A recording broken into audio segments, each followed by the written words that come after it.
अस्सलामुअलैकुम, welcome back. Next हमारा topic है पार्टीशन मैट्रिक्स। ठीक है, इसमें क्या करेंगे, हम अपने मैट्रिक्स की पार्टीशन करेंगे। पार्टीशन कैसे करेंगे, यहाँ पर देखें हमारे पास एक मैट्रिक्स है 1 2 3 4 5 6 1 2 3, जिसका ऑर्डर है हमारे पास 6/3 ऑर्डर। ठीक है, जो कि जो नॉर्मल मैट्रिक्स होते हैं जिन पे हम जो है वो डिफरेंट ऑपरेशंस अप्लाई कर लेते हैं, उनसे अगर कंपेयर किया जाए तो ये काफ़ी बड़ा मैट्रिक्स है और इन पर हम अगर ऑपरेशंस अप्लाई करना चाहें कोई भी तो वो डिफ़िकल्ट होगा हमारे लिए। तो हमारे पास एक कॉन्सेप्ट है जिसका नाम है पार्टीशनिंग। ठीक है, पार्टीशनिंग में हम क्या करते हैं, अपने मैट्रिक्स को छोटे छोटे ब्लॉक्स में पार्टीशन कर देते हैं। ठीक है, जैसे मेरे पास ये 6/3 का मैट्रिक्स है, हमने क्या किया है, उसे डिवाइड कर दिया, इसकी पार्टीशनिंग की है, पार्टीशन और ब्लॉक मैट्रिक्स। जब हम पार्टीशन करेंगे तो हम उसे पार्टीशन कह सकते हैं या फिर ब्लॉक मैट्रिक्स कह सकते हैं। ठीक है, तो ये हमारे पास 6/3 का मैट्रिक्स था, उन्होंने क्या किया है, उसे डिवाइड कर दिया है, यानी कि उसके ब्लॉक्स बना दिए हैं। ठीक है, यहाँ पर अगर आप देखें, जो मेरे पास फर्स्ट ब्लॉक है वो इतना इतना है, ये जो सेकंड है वो ये है, थर्ड ये है, एंड फोर्थ फिफ्थ सिक्स, इसे उन्होंने 6th पार्ट में डिवाइड कर दिया है। ठीक है, जैसे A11 पार्टीशन हुई है, उसमें आ रहा है 3 0 -1 -5 2 4 पार्टीशन 1।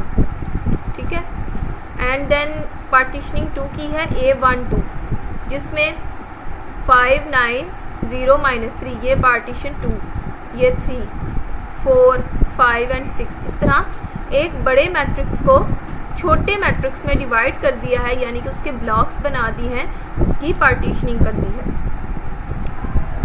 ये इसलिए किया है ताकि हम इजीली अपने ऑपरेशंस अप्लाई कर सकें। ठीक है, नेक्स्ट है हमारे पास एडिशन एंड स्केलर मल्टीप्लिकेशन।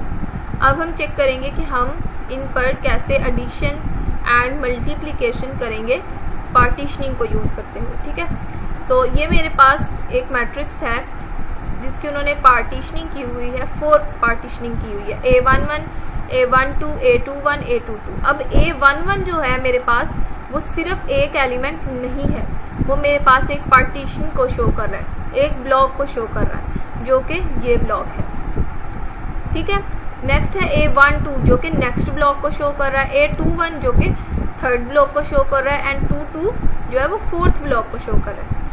एक मेरे पास है मैट्रिक्स B, उसकी भी पार्टीशनिंग की गई है।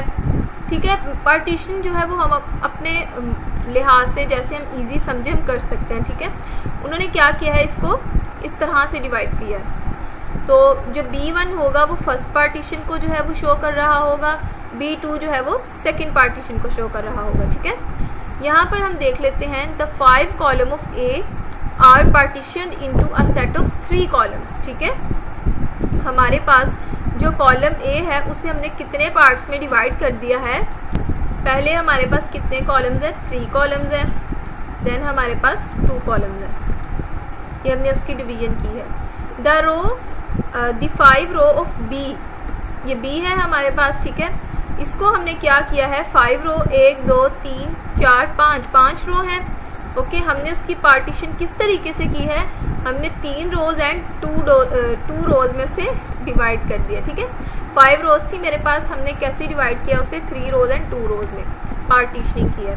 We say that partition of A and B are comfortable for block multiplication. ठीक है, कह रहे हैं कि हम कह सकते हैं कि ये जो पार्टीशनिंग हमने की है ये कंफर्टेबल है, किसके लिए, ब्लॉक मल्टीप्लिकेशन के लिए। अब हम क्या सीखने लगे हैं, मल्टीप्लिकेशन सीखने लगे हैं, AB। अब A11 A12 A21 A22, आपको पता है ये हमारे पास सिंगल एलिमेंट्स नहीं है, ये क्या है हमारे पास, कि हर जो हमारे पास A जो है वो एक ब्लॉक को शो कर रहा है, और जो B है, B में जो डिफरेंट एलिमेंट्स लिखे हैं वो क्या कर रहे हैं, एक ब्लॉक को शो कर रहे हैं। ठीक है, जैसे हम सिंपल मल्टीप्लाई करते हैं, A11 को B1 से मल्टीप्लाई करेंगे। ठीक है, उसके बाद क्या होगा, A12 को B2 के साथ मल्टीप्लाई कर देंगे, ये लिखा, ठीक है, प्लस आ जाएगा दरमियान में। देन क्या होगा, A21 को B1 से मल्टीप्लाई करेंगे, यहाँ पर दरमियान में प्लस आ जाएगा। A22 को B2 से मल्टीप्लाई करेंगे, दरमियान में प्लस आया हुआ है और ये यहाँ पर आ जाएगा, ठीक है। अब आपने ये देखना है, ठीक है। अभी हमने इनकी जनरल फॉर्म देखी है, ठीक है। ये मल्टीप्लाई करने के लिए हमने अभी जनरल फॉर्म देखी है, जो कि अब हम आगे देखेंगे कि ये जो A11 B1 A12 B2 ये कैसे आएगा हमारे पास, A21 B1 plus A22 B2 ये कैसे आएगा हमारे पास। चलिए देखते हैं। A11 B1 A11 B1 A11 क्या है, हमारे पास एक ब्लॉक को शो कर रहा था। यहाँ पर देखें जो ब्लॉक है मेरे पास 2 - 3 1 1 - 5 2, ये ब्लॉक लिखा A का, ठीक है। साथ में B1 आएगा। B1 में क्या था मेरे पास 6 4 - 2 1 - 3 एंड 7, ये ब्लॉक आ जाएगा, ठीक है। इसको अब हम सिंपल मल्टीप्लाई करते हैं। जैसे हम मल्टीप्लाई करते हैं तो देखें यहाँ पर कैसे होगा, फर्स्ट रो फर्स्ट कॉलम, तो मल्टीप्लाई करते हैं। यहाँ पर आ जाएगा 6 2 12 प्लस -3 को -2 से करेंगे तो आ जाएगा 6 प्लस 1 को -3 से करेंगे तो आ जाएगा -3। हमारे पास ये बन जाएगा 12 प्लस 6 -3, 12 प्लस 6 18, 18 में से 3 माइनस कर देंगे तो हमारे पास आ जाएगा 15, ये है हमारे पास 15। इसी तरह बाकी मल्टीप्लिकेशन के करके A11 B1 का हमारे पास जो आंसर आता है वो ये वाला मैट्रिक्स आता है, ठीक है।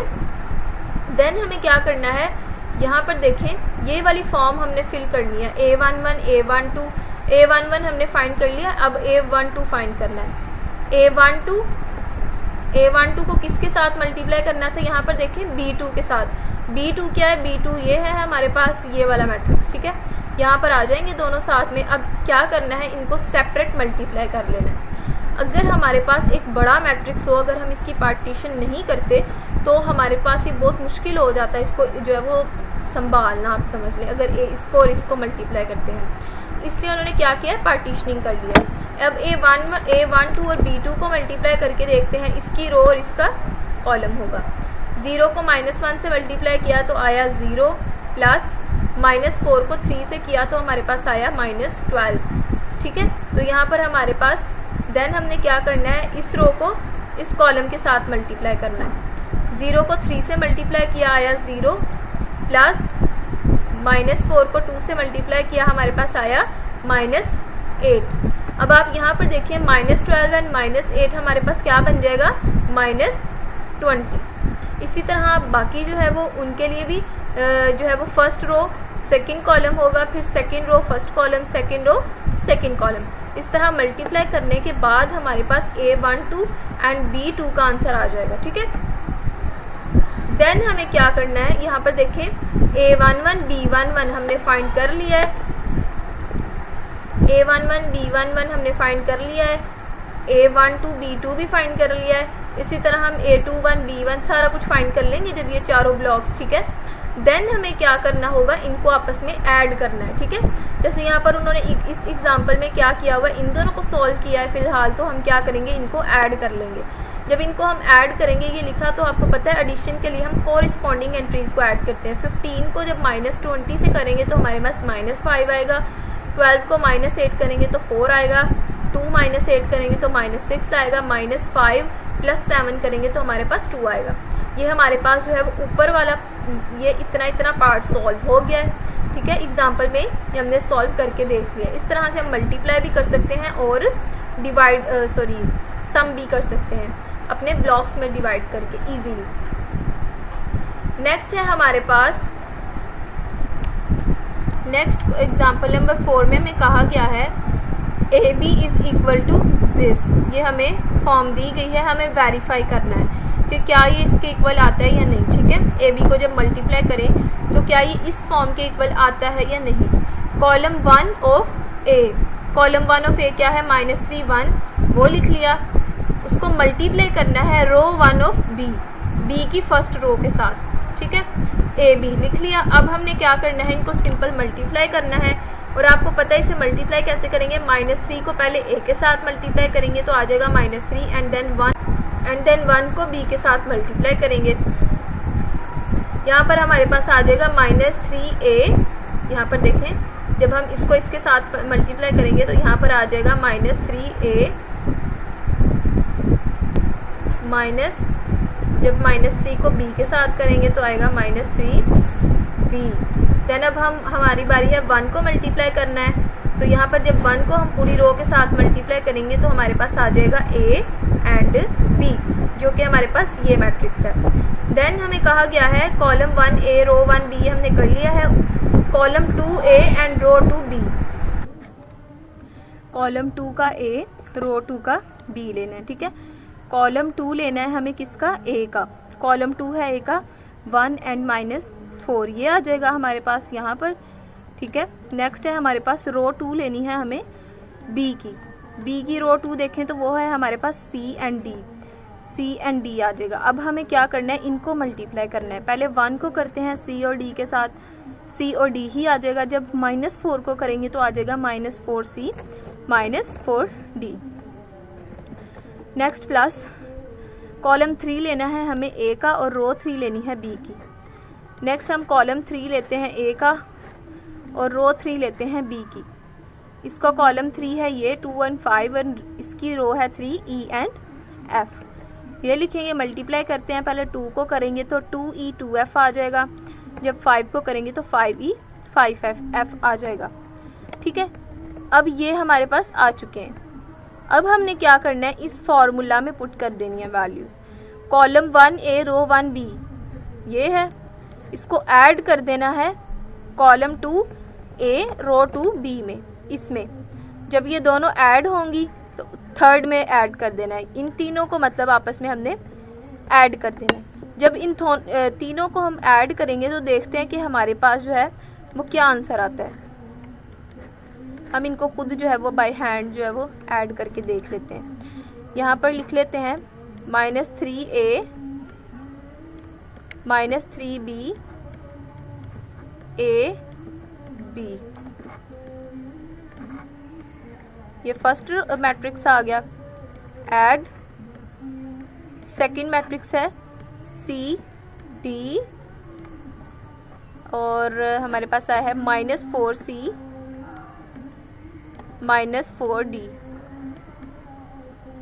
ठीक है, इन दोनों को ऐड करते हैं तो हमारे पास आ जाएगा -3a प्लस c। रुके थोड़ा ना नीट करके लिख लेते हैं।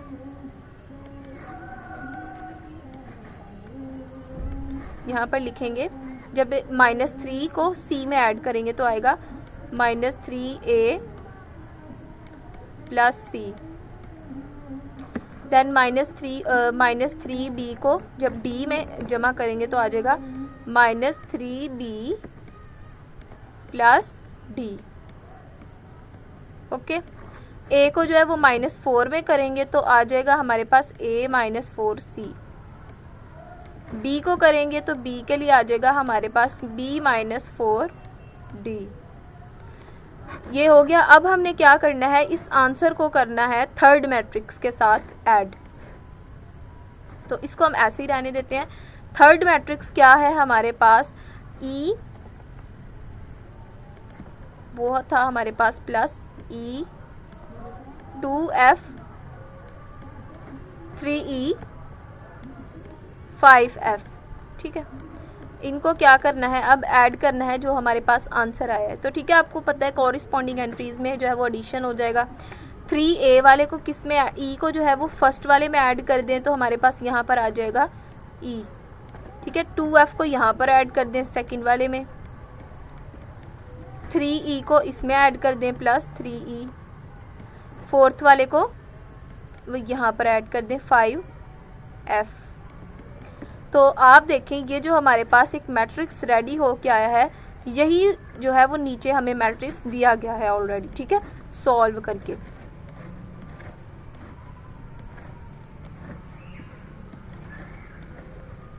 यहाँ पर आप देखें तो ये मैट्रिक्स जो है वो हमें सॉल्व करके दिया गया है। ये हमारे पास क्या है, आंसर आया है, ठीक है। The matrix is obviously AB. Notice that 1 1 entry is AB in the sum of 1 1 entries in 3 outer product 1 minus 1 2 entry in AB in the outer। उन्होंने क्या कहा है कि अगर हम इस तरह से मल्टीप्लाई करें कि जो फार्मूला हमें दिया गया था पार्टीशनिंग करके या फिर डायरेक्ट AB हम मल्टीप्लाई करें तो हमारे पास क्या होता है, आंसर जो है वो सेम आता है। देन हमारे पास थ्योरम है 10th theorem, column row expansion of A B, ठीक है। यहाँ पर if A is m by n matrix and b is n by p matrix, then क्या होगा, column of A column 1 of A column 2 of A up to so on column n of A, then row 1 of b row 2 of b up to so on row n of b। आपको पता है कि हम जो है वो multiply कैसे करते हैं, हमारे पास जो फर्स्ट मैट्रिक्स होता है उसकी हम रो को लेते हैं एंड देन यहाँ पर क्या करते हैं, सेकंड कॉलम के हम सेकंड जो मैट्रिक्स होता है उसका कॉलम लेते हैं। लेकिन यहाँ पर हमें एक्सपेंशन का रो एक्सपेंशन के जो है हमें दिया गया है एक थ्योरम कॉलम रो एक्सपेंशन का, तो उसके लिए उन्होंने क्या किया है, पहले मैट्रिक्स का उन्होंने क्या लिया है, कॉलम एंड सेकेंड मैट्रिक्स का रो, ठीक है। तो ये हमारे पास क्या होता है, एक्सपेंशन होता है ए बी का, ये हमारे पास थ्योरम में कहा गया है, ठीक है। नेक्स्ट देखते हैं inverse of a partitioning matrix. Inverse कैसे फाइंड कर सकते हैं हम अपने पार्टीशन मैट्रिक्स का। हमें एक जो है वो मैट्रिक्स दिया गया है, matrix A of the form A1 1 1 2 0 and 2 2, ठीक है। इस set to be block upper triangle, assume that A11 is P into P A22 क्या है, हमारे पास कह रहे हैं कि इसे देखें, एक मैट्रिक्स है हमारे पास ये, अगर हमारे पास यहाँ पर भी कोई वैल्यू हो, यहाँ पर भी कोई वैल्यू हो एंड यहाँ पर भी कोई वैल्यू हो, कोई भी वैल्यू हो सकती है, 1 ज़रूरी नहीं है, बट यहाँ पे 0 हो, तो इसको हम इस फॉर्म को हम कहते हैं अपर ट्रायंगुलर मैट्रिक्स। तो कह रहे हैं कि हमारा जो मैट्रिक्स है वो क्या लग रहा है, अपर ट्रायंगुलर मैट्रिक्स लग रहा है। अब वो बताने लगे हैं कि हमारे A11 में क्या स्टोर है, A12 में क्या स्टोर है, A22 में क्या स्टोर है। A11 is equal to P का P इंटू P, A22 किसके इक्वल है, Q into Q and A is invertible, ठीक है, ये हमें बताया गया है। Find a formula for A inverse, हमें A इनवर्स के लिए फार्मूला फाइंड करना है। Denoted A inverse by B and partition B so that A11 A12 0 and A22 आ गया है हमारे पास, और एक B की जो है वो पार्टीशन की गई है B11 B12 B21 and B22, ये हमारे पास एक B मैट्रिक्स है।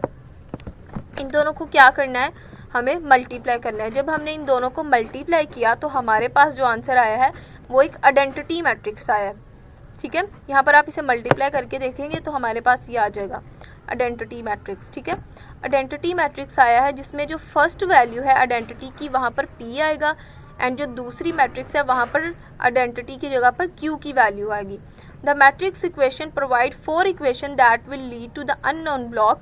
यहाँ पर देखें A11 B11 A11 B11 plus, जैसे हम मल्टीप्लाई करते हैं तो A11 B11 plus A12 B21, यहाँ पर ये वाली रो एंड ये वाला कॉलम लेके उन्होंने मल्टीप्लाई किया। अगर हम इनको मल्टीप्लाई करेंगे तो वो किसके इक्वल आएगा, I ऑफ P के, ठीक है। एक ये इक्वेशन है। जब यही फर्स्ट रो लेकर हम सेकंड कॉलम करेंगे तो हमारे पास ये वाली इक्वेशन आ जाएगी। सेकंड कॉलम फर्स्ट रो लेंगे तो हमारे पास ये वाली आ जाएगी एंड देन ये वाली आ जाएगी, ठीक है। उसके अकॉर्डिंग हमने कॉरिस्पॉन्डिंग में हमने इस मैट्रिक्स में से, आइडेंटिटी मैट्रिक्स में से उसके इक्वल के ऑपोजिट साइड पे वैल्यूज रखते जाना है, ठीक है। ये हमारे पास क्या आ चुकी हैं, कुछ इक्वेशंस आ चुकी हैं। यहाँ पर देखें, अब हमें क्या करना है, इनमें से इन्वर्स कैलकुलेट करना है। इन्वर्स कैसे कैलकुलेट करना है, उन्होंने कहा है कि B21 is equal to A inverse of A22 is equal to 0। यहाँ पर आप देखें कि मेरे पास है B21, ठीक है। B21 मेरे पास किसके इक्वल हो सकता है, इस रो में से, अगर इस इक्वेशन में से मैं अगर वैल्यू निकालूं A22 B21 is equal to A जो है वो ऑपोजिट साइड पे चला जाएगा क्योंकि A मैट्रिक्स है तो ये क्या हो जाएगा, इन्वर्स हो जाएगा, A22 का इन्वर्स हो जाएगा, जो कि यहाँ पर इस इक्वेशन को सॉल्व करके हमारे पास ये वाली इक्वेशन जो इक्वेशन नंबर 5 है उसको सॉल्व करके मेरे पास ये वाली इक्वेशन कुछ इस तरह से आ जाती है। ठीक है, B21 इस साइड पे रहेगा और A2 जो है वो A22 दूसरी साइड पे चला जाएगा और दूसरी साइड पे जाके इन्वर्स का हो जाएगा। एक ये इक्वेशन सॉल्व की है और एक फर्स्ट वाली। यहाँ से हम A11 ले सकते हैं easily, A11 B11 plus A12 B21 is equal to IP। उसे सिंप्लीफाई करके हमारे पास क्या है, यहाँ पर देखें A11 B11 A12 B21 जो है हमारे पास क्या आ चुका है, वो हमने इस इक्वेशन से गेट किया था कि 0 के इक्वल है, तो वो हमने 0 पुट किया इसमें, तो हमारे पास किस A11 B11 किसके इक्वल आ चुका है, IP के।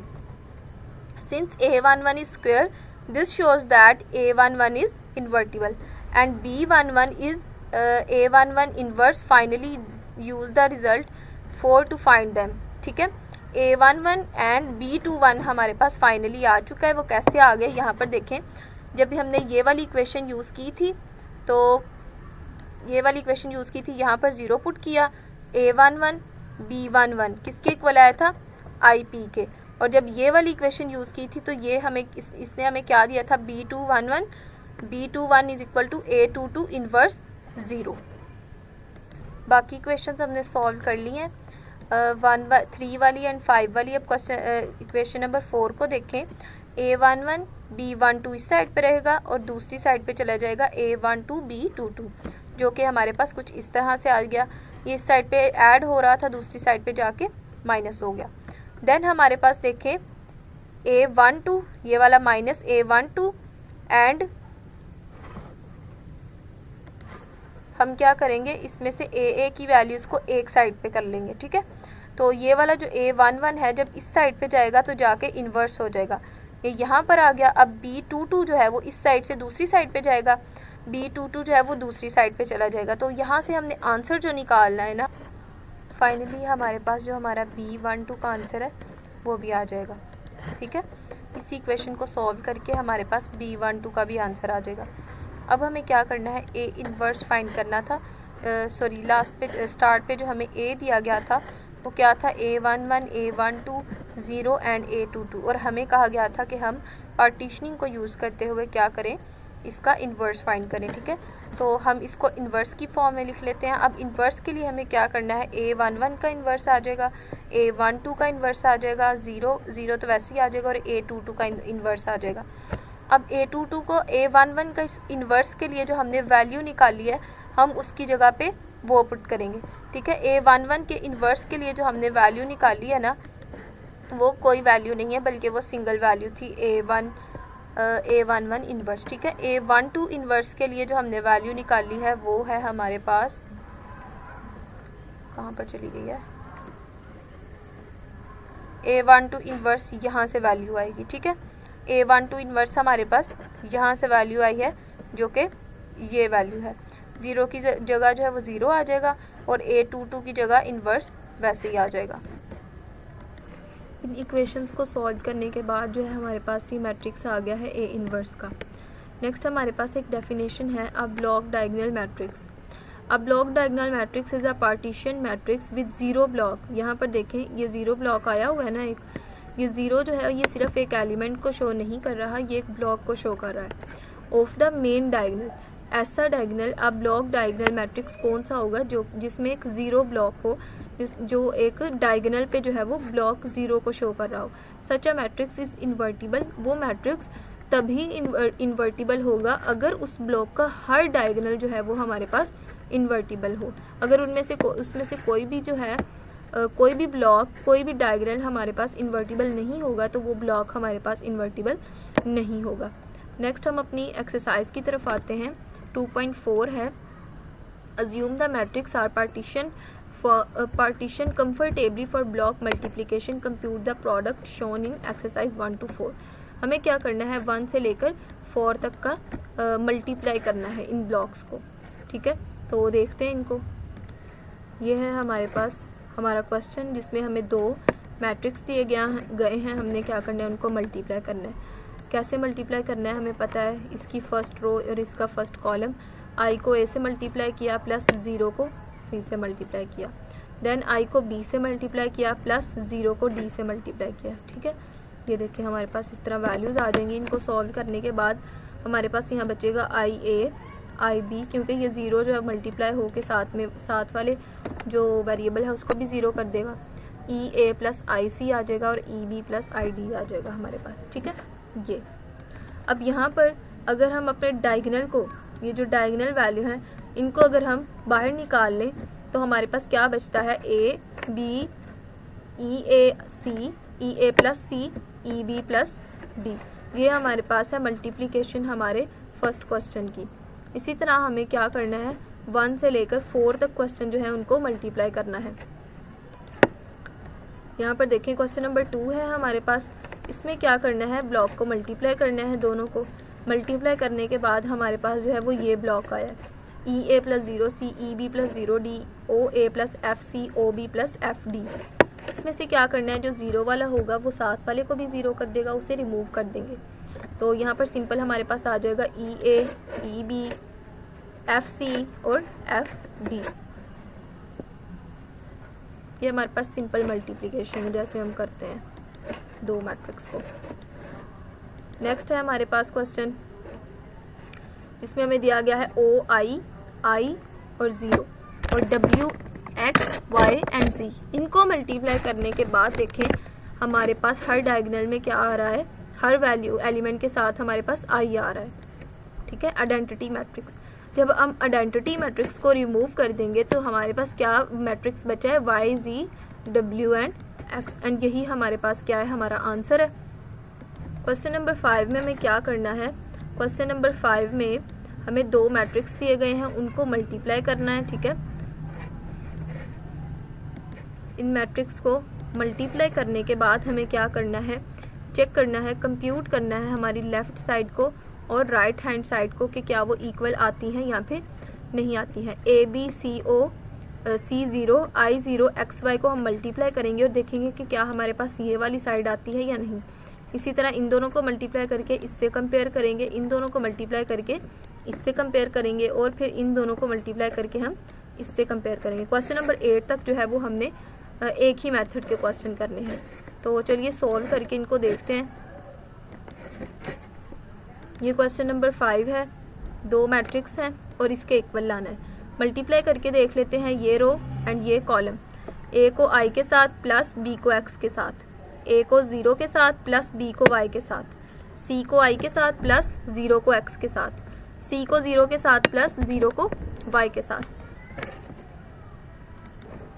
मल्टीप्लाई करने के बाद हमारे पास ये मैट्रिक्स आ गया। ठीक है, जो 0 वाले होंगे आपको पता है वो ऑफ कोर्स जो अपने साथ वालों को भी 0 कर लेंगे। तो यहाँ पर हमारे पास आ जाएगा a plus B X C I and ये जो है ये 0 हो जाएगा, सी आई आ जाएगा हमारे पास।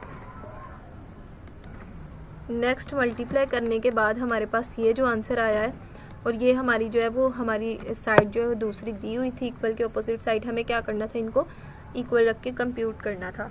तो कोरिस्पॉन्डिंग वैल्यूज़ को इक्वल रखते हैं। a प्लस बी एक्स किसके इक्वल आएगा, 0 के, बी एक्स किसके इक्वल आएगा, आइडेंटिटी मैट्रिक्स के, c और i था यहाँ पर वो किसके इक्वल आएगा, z के, एंड 0 जो है वो 0 के ही इक्वल आ जाएगा। तो इनको कंप्यूट करने के बाद हमारे पास ये आंसर आते हैं। ठीक है, a plus B X is equal to 0, B Y is equal to this, c is equal to z and 0 equal to 0। Question number 8 तक जो है ना वो हमारे सेम इसी मेथड से क्वेश्चन होने हैं। नेक्स्ट हमारे पास है क्वेश्चन नंबर 7, इसको देख लेते हैं। क्वेश्चन नंबर 7 हमारे पास ये है, ये 2 मैट्रिक्स दिए गए हैं। ठीक है, इन दोनों को मल्टीप्लाई करेंगे, इसकी फर्स्ट रो इसका फर्स्ट कॉलम। मल्टीप्लाई करने के बाद जो है वो हम इसके इक्वल रखेंगे कोरिस्पॉन्डिंग एंट्रीज को। एक्स ए किसके इक्वल आएगा, आई के, x2 किसके, एक्स जी किसके इक्वल आएगा, 0 के, वाई ए प्लस बी किसके इक्वल आए हैं, 0 के, वाई जी प्लस आई किसके इक्वल आए हैं, 0 के। तो यहाँ पर देखें X A is equal to I, यहाँ से भी हम निकाल सकते हैं कि X G is equal to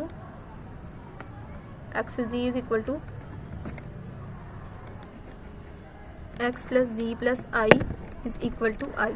तो यहाँ पर हमने एक पढ़ा था, एक थ्योरम पढ़ा था कि जब हम किसी ए मैट्रिक्स को किसी दूसरे मैट्रिक्स के साथ मल्टीप्लाई करें और वो हमारे साथ इक्वल आ रहा हो हमारे पास आइडेंटिटी मैट्रिक्स के, तो हम कह सकते हैं कि ये एक इन्वर्टिबल मैट्रिक्स है, क्योंकि इन दोनों का जो मल्टीप्लाई है वो किसके इक्वल है, आई के। तो हम इस तरह लिख लेंगे A inverse is equal to x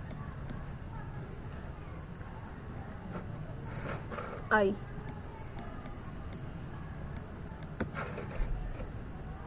तो यहाँ पर आइडेंटिटी मैट्रिक्स जो है वो हम कंसीडर नहीं करेंगे, तो ए इनवर्स जो है वो हमारा किसके इक्वल आ जाएगा, एक्स के। सेकेंड इक्वेशन से हमने पढ़ा है कि एक्स जी जो है वो किसके इक्वल है, 0 के। तो अगर हम इस इक्वेशन में पुट करेंगे एक्स जी, सॉरी ये वाई जी है हमारे पास, यहाँ पर इस इक्वेशन के लिए अगर हम ए इन्वर्स करना चाहते हैं तो उसके लिए हमें क्या करना होगा, दोनों साइड्स को, ये देखें वाई ए प्लस बी है ना, तो Y A is equal to minus B, B जो है वो दूसरी साइड पे जाके माइनस हो जाएगा। दोनों साइड पे हम क्या करेंगे, ए इन्वर्स के साथ मल्टीप्लाई कर देंगे। ए इन्वर्स के साथ मल्टीप्लाई करेंगे तो यहाँ पर देखें इस साइड पे ए और ए इन्वर्स जब मिल जाएंगे, तो ए और ए इन्वर्स जब मिल जाते हैं तो वो हमारे पास 1 के इक्वल होते हैं। तो यहाँ से हमें बचेगा y is equal to B minus B A inverse. तो यहाँ पर आप देख सकते हैं कि ए इन्वर्स की अगर हम वैल्यू फाइंड करना चाहें तो वो किसके इक्वल आएगी, A Y plus B is equal to A inverse. Finally ये हमारे पास आंसर आता है इक्वेशन नंबर 3 से। मैं इसे थोड़ा साफ कर लेती हूँ। अब हमारे पास जो है वो लास्ट इक्वेशन बची है y plus G plus I is equal to I. और यहाँ पर देखें जो हमारे पास ये वाली इक्वेशन थी X G is equal to 0, अगर मैं क्या करूँ, इसके दोनों साइड पे इन्वर्स से मल्टीप्लाई करूँ, X inverse X G is equal to X inverse 0। ये हम इस इक्वेशन को सॉल्व कर रहे हैं, इक्वेशन नंबर 2 को। जब x इनवर्स x मिलेगा तो ये हमारे पास क्या बन जाएगा, 1 इज़ इक्वल टू, जब यहाँ से x इनवर्स और 0 मल्टीप्लाई होंगे तो ये सॉरी इस साइड पे हमें क्या बचेगा, 1 के साथ z भी बचेगा, ठीक है यहाँ पर। तो यहाँ पर है x इनवर्स 0, जब मल्टीप्लाई होंगे तो होगा 0। इसका मतलब है कि जो z है हमारे पास वो इक्वल है 0 के। जब हम 4 इक्वेशन में z को पुट करेंगे y is equal to minus G, क्योंकि आई तो कट जाएंगे ना आपस में। जब y इक्वल टू माइनस जी आएगा और जब z की जगह हम 0 पुट करेंगे तो यहाँ पर हमारा आंसर आ जाएगा कि y must be equal to 0। ये हमने जो है वो अपनी 4th इक्वेशन से ये गेट किया है। इस एक्सरसाइज के जो है वो हमने इतने ही क्वेश्चन करने हैं। आई होप आपको जो पार्टीशनिंग की है वो समझ आ गई होगी कि हम क्या करते हैं जब हमारे पास बहुत बड़े साइज़ के मैट्रिक्स आ जाते हैं, तो हम उन पे ऑपरेशंस अप्लाई करने के लिए, उन ऑपरेशंस को ईजी बनाने के लिए हम क्या करते हैं, उनकी पार्टीशनिंग कर लेते हैं।